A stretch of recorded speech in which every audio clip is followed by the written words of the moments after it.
Bonjour à tous, bonjour mes amis.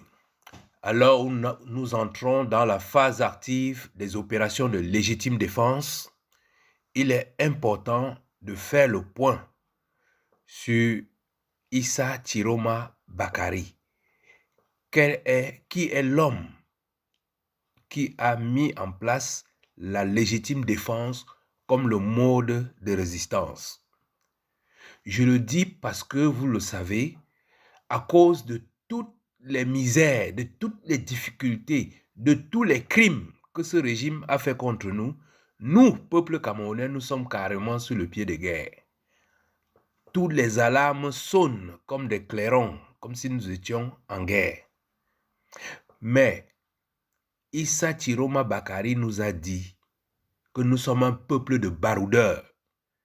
Et à 30 millions contre 3, nous n'avons pas besoin de faire la guerre à une milice ou à notre armée.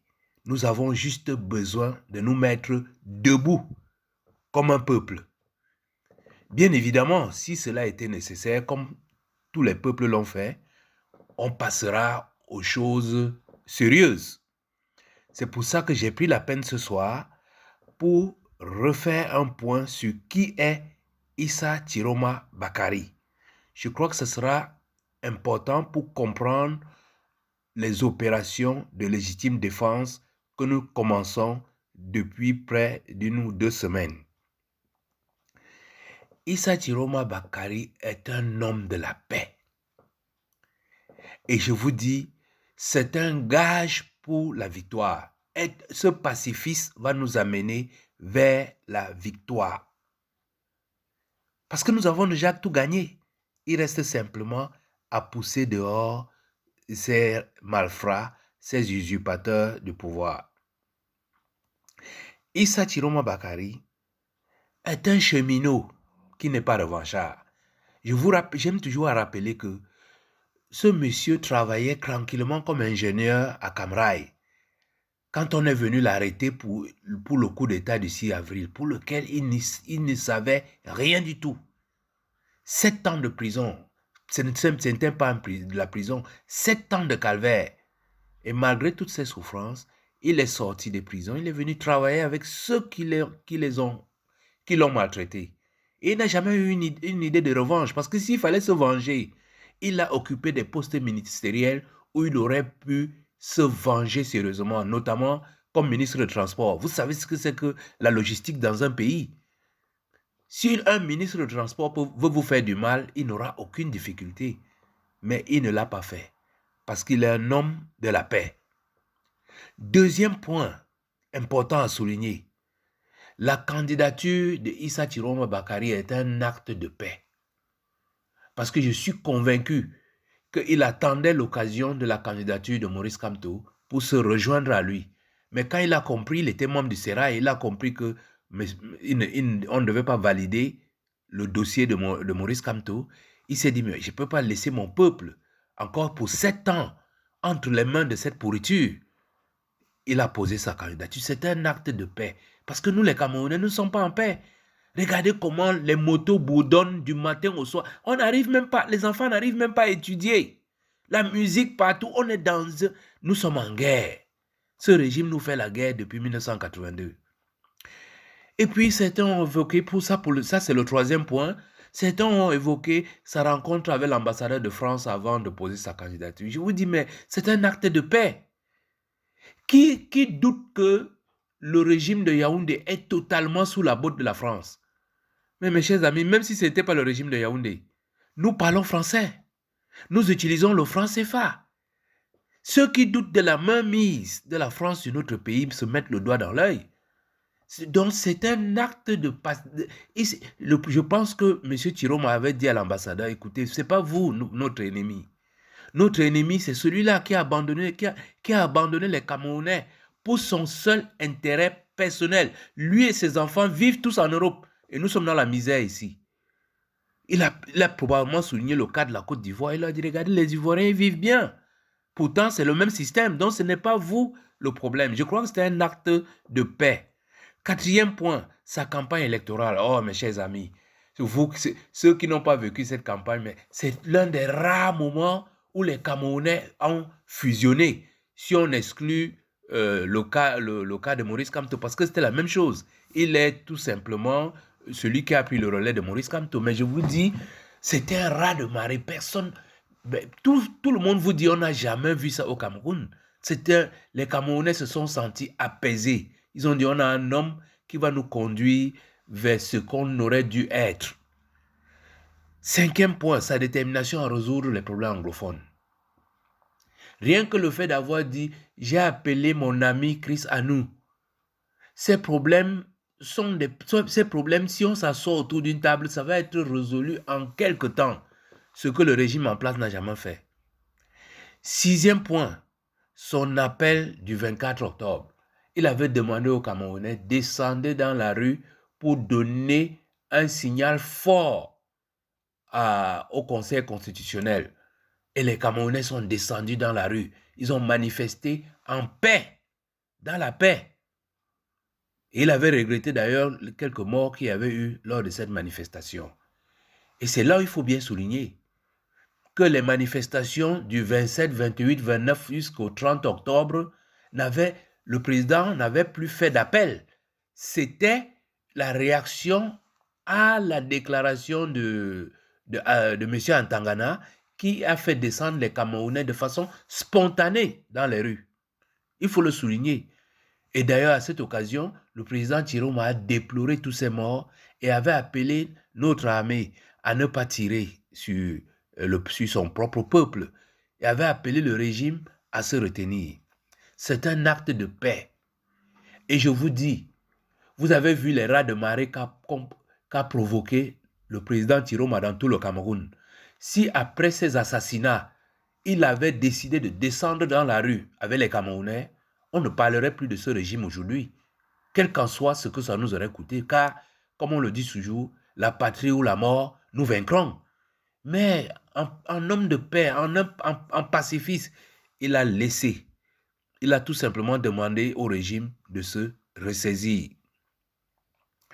Et pour ne pas renvoyer les Camerounais dans la rue, il a lancé les villes mortes. Et vous voyez comment ces villes mortes ont été suivies avec une effervescence sur tout le territoire national. C'est un acte de paix. Il y a eu 0 mort. Le régime a essayé d'arrêter les gens, ça et là, pousser les gens dans la rue pour sortir, mais ça n'a pas marché. C'est un pacifiste. Et en 10e point, il y a ce fameux ultimatum. Donc vous voyez très bien que en mesurant toutes les arrestations qu'il y a eu dans les pays, toutes les tueries, tous les assassinats, tous les enlèvements, le président Chiroma a demandé tout simplement de libérer tous ceux qu'on avait arrêtés. Il n'a pas dit on va traduire telle en justice ou quoi. Il a seulement dit libérez tous ceux que vous avez arrêtés. Et cet acte d'ultimatum nous a donné 2 résultats probants.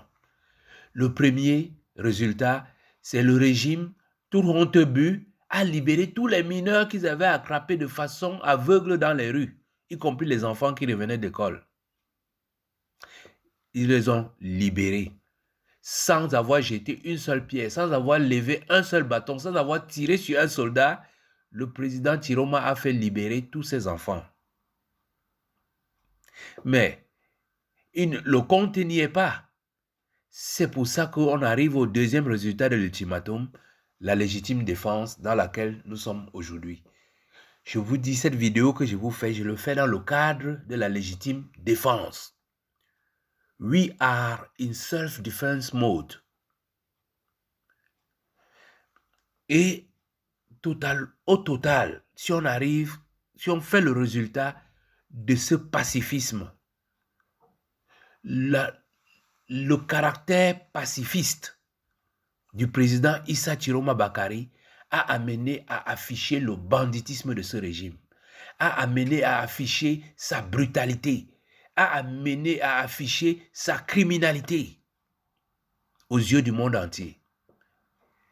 Et le 2e résultat global, c'est la non-reconnaissance de l'élection de Biya. On le félicite, même les États-Unis le félicitent pour son investiture, mais pas pour son élection.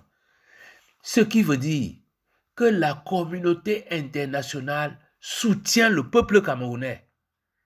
Il revient à nous de ne pas lâcher le morceau. Nous avons attrapé ce poisson et nous l'avons mis dans notre bouche. C'est entre nos dents. Il revient à nous de ne pas lâcher. Voilà, mes chers amis, ce que je voulais dire sur le président Issa Chiroma Bakari et cette démarche pacifiste qui est un gage de victoire. Je vous rappelle que la légitime défense est une opération, une action généralement proportionnée, entreprise pour se protéger ou protéger autrui d'une agression injustifiée et imminente. On vous a dit, les Elisans, les Bandakani nous ont expliqué qu'il y a une milice prête à tuer tous les Camerounais si c'était nécessaire. C'est pour ça que le président Chiroma, qui n'est pas en va-t-en-guerre, s'est dit, mais on ne va pas quand même se laisser tuer. On va se protéger. On va se défendre. Une fois que je l'ai dit, il faut faire attention à tous ces discours va-t-en-guerre qu'on entend ça et là. Je le dis encore, ce n'est pas pour reprocher ceux qui le disent, y compris moi qui vous parle, parce que nous sommes tellement ennuyés par toutes ces années de misère, de cracasserie, que parfois nos paroles dépassent nos pensées. Mais revenons sur terre pour dire que le président Chiroma est convaincu que nous sommes un peuple de baroudeurs. Et à 30 millions contre 3, on n'a pas besoin de faire la guerre. Donc à tous ceux qui appellent pour la guerre et tout, je m'engage ici à vous dire que ce sont les actions du peuple et ce ne sont pas les actions du président de la République, du troisième président de la République du Cameroun. Car lui, il agit toujours de façon diplomatique et il est le président de, n'oubliez pas, il est le président de tous les Camerounais, y compris ceux qui nous tuent. Donc à ce titre, il ne peut pas encourager la guerre entre les Camerounais. Mais pour l'instant, nous sommes en légitime défense. Je vais faire une prochaine vidéo pour revenir sur cet aspect de communication. Vous avez certainement remarqué que le président de la République a nommé un directeur de la communication. Et au même moment, il a nommé un porte-parole.